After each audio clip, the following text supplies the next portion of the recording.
Hello all, మీకు తెలుసా దీపికా పదుకొని మళ్ళీ కల్కి 2లో నుంచి లెఫ్ట్ అయిపోయారంట. మొన్న స్పిరిట్, ఇప్పుడు కల్కి. దీపికా పదుకొని కల్కి పార్ట్ 2 నుంచి సపరేట్ అయ్యారని వైజయంతి మూవీస్ అఫీషియల్గా ఒక ప్రెస్ నోట్ రిలీజ్ చేశారు. మూవీ లాంగ్ జర్నీ అవటం వల్ల మేము పార్ట్నర్షిప్ ఫైండ్ చేసుకోలేకపోయాము. కల్కి లాంటి ఫిలింలో పార్టిసిపేట్ చేయాలంటే డెడికేషన్ అండ్ కమిట్మెంట్ ఉండాలి అని చెప్పుకుంటూ ఒక ప్రెస్ నోట్ రిలీజ్ చేశారు.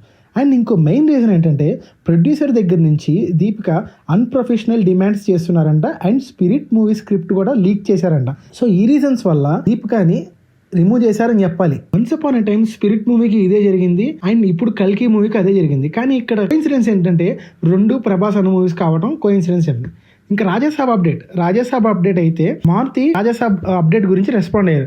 రాజాసాబ్ ఒక చరిత్ర సృష్టించే సినిమా, 1,00,000 మంది ఫ్యాన్స్ నా ఒక్కడిలో దాచుకుని చేస్తున్న సినిమా అది అని చెప్పుకుంటూ వచ్చారు. రాజాసాబ్ మూవీలో 100 మందితో ఒక ఫైట్ ఉందంట. ఆ ఫైట్ లో ఒక షార్ట్ టీజర్ లో ఇంక్లూడ్ అయి ఉందంట. అది జస్ట్ శాంపుల్ మాత్రమే. మూవీలో ఇంకా చాలా సర్ప్రైజ్ ఉన్నాయని ఫైట్ మాస్టర్ రామ్ లక్ష్మణ్ చెప్పారు. అక్టోబర్లో రిలీజ్ అయ్యే కాంతారా చాప్టర్ 1 మూవీతో పాటు ప్రభాస్ అన్న రాజాసాబ్ మూవీ ట్రైలర్ కూడా టెలికాస్ట్ అవుతుందంట. అండ్ అక్టోబర్ 23 ప్రభాస్ బర్త్డే సందర్భంగా రాజాసాబ్ మూవీ నుంచి ఫస్ట్ సింగిల్ రిలీజ్ అవుతుందంట.